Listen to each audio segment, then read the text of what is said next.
Welcome to the African Leadership Series, where we bring you great inspirational speeches from African leaders. I would even go on to say that to deny this, in my view, is treasonous.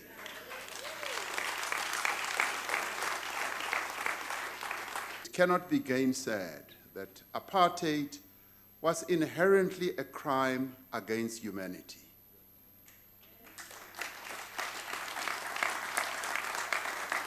It was a crime against the oppressed people of South Africa, even before it was so declared by the United Nations in 1973.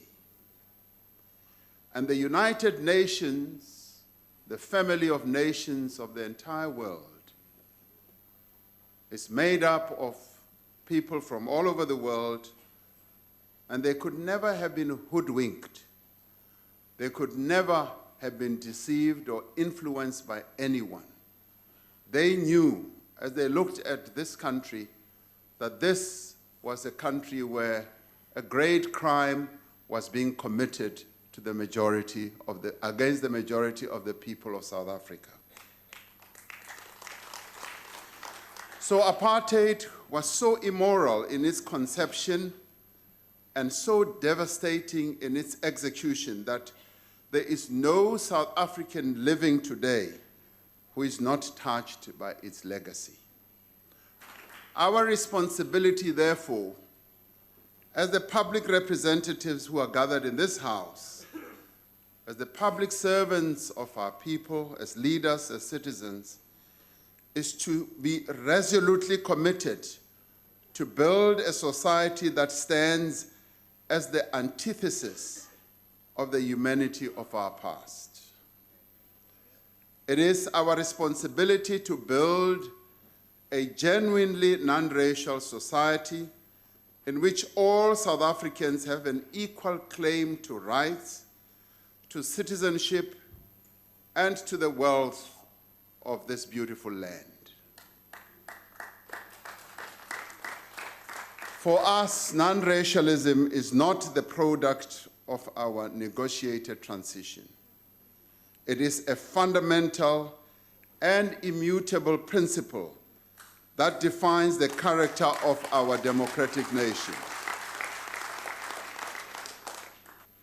Much like we need to fight back against corruption, fake news, and other social ills, we need to fight back against pessimists talking South Africa down.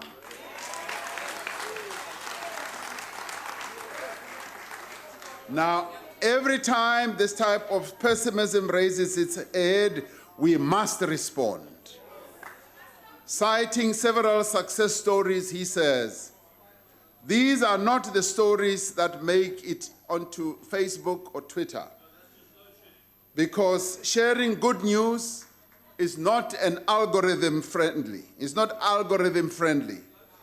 If you need a daily reminder that your life sucks, write it on a post-it and stick it on your mirror."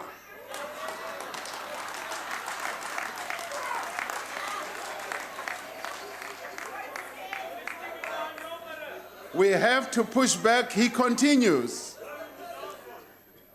Mark Ashton continues. We have to push back against negativity at every turn. We have to show that the inches are all around us and we are actively seeking them out. It is not the responsibility of government, business, labor, and media. It's our personal responsibility. We can and we will. End of story, he writes. Madam Speaker, we have the means to build a better South Africa.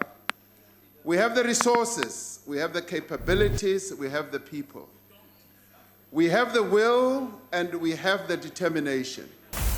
If you like informative and educational videos on Africa, make sure to like, subscribe, and hit the notification bell to catch all our latest videos.